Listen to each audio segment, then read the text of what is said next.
والنوى يخرج الحي من الميت ومخرج الميت من الحي ذلكم الله فأنى توفكون فالق الإصباح وجاعل الليل سكنا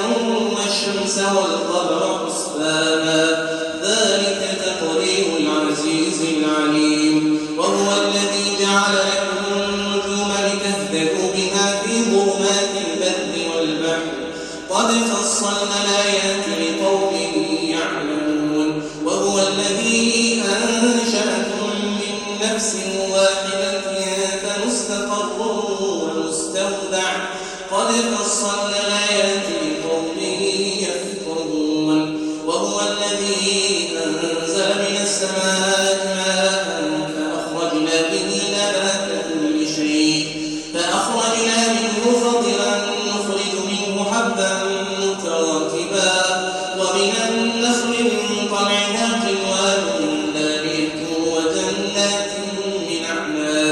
وجنات من أعناب والزيتون والرمان مشتبها وغير متشابه انظروا إلى ثمره إذا أثمر وينعه إن في ذلكم لآيات لقوم يؤمنون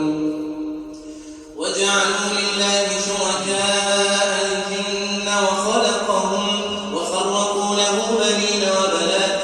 بغير علم سبحانه وتعالى عما يصفون بديع السماوات والأرض أنى يكون له ولد ولم تكن له صاحبة وخلق كل شيء وهو بكل شيء عليم ذلكم الله ربكم لا إله إلا هو خالق كل شيء فاعبدوه وهو على كل شيء وكيل لا تدركه الأبصار وهو يدرك الأبصار وهو اللطيف الخبير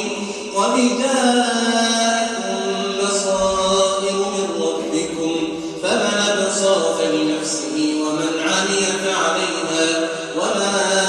أنا عليكم بحفيظ وكذلك نصرف